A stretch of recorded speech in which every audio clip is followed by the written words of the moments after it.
Makamu mwenyekiti wa Chama cha Demokrasia na Maendeleo John Wekesa Heche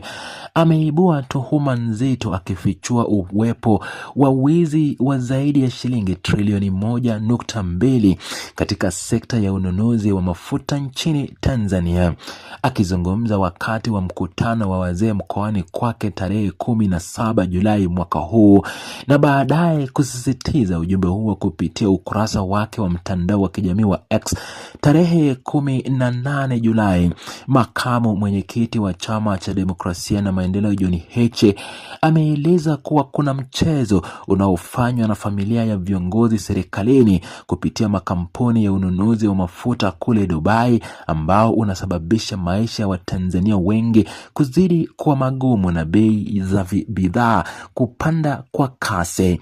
Ukweli wa kashfa hii unaguza mfumo mzima wa uagizaji wa mafuta kwa pamoja nchini Tanzania ambao awali ulikuwa ukisimamiwa na taasisi ya serikali ya ushirikiano wa ununuzi wa mafuta. Makamu mwenyekiti wa Chadema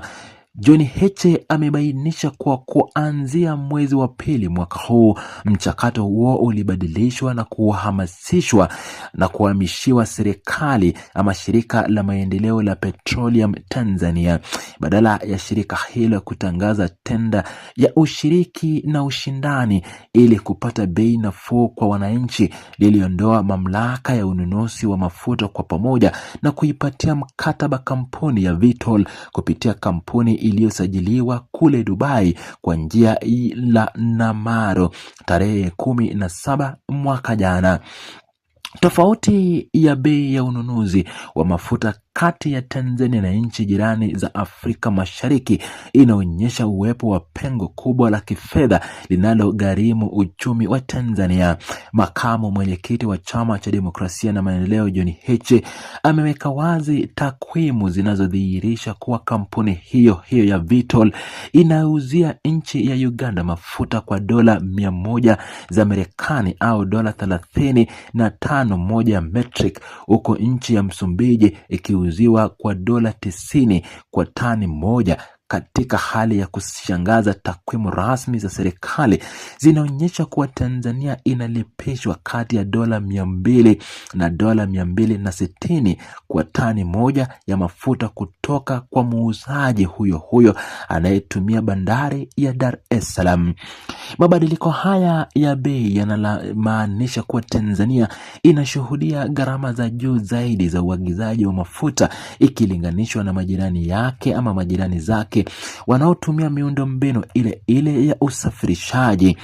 Makamu mwenyekiti wa Chama cha Demokrasia na Maendeleo amefafanua kuwa kiasi cha dola 260 kwa tani moja ni sawa na shilingi 630,039 za Kitanzania, wakati Uganda inaponunua kwa shilingi 200,000 na Msumbiji kwa shilingi 335,500. Ulinganishaji huo unadhihirisha jinsi fedha za umma zinavyopotea kupitia mikataba isiyo na ushindani na uwazi katika soko la kimataifa. Kupanda kwa bei ya mafuta kutokana na mfumo huu usio wa kushindana kuna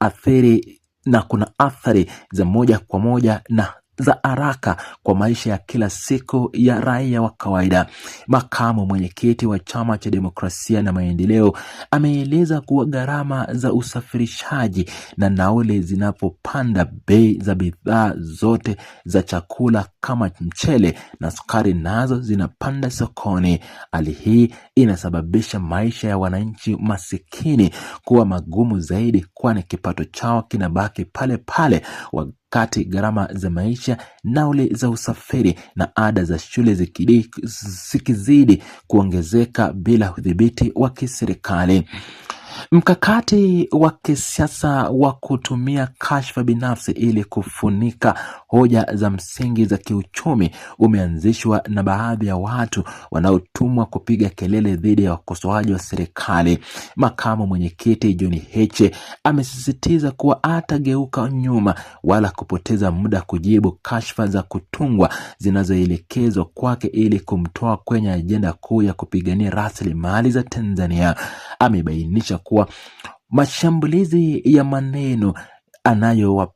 anayopata hayatazuia ukweli kuhusu utoroshaji wa matrilioni ya fedha kufichuka mbele ya umma.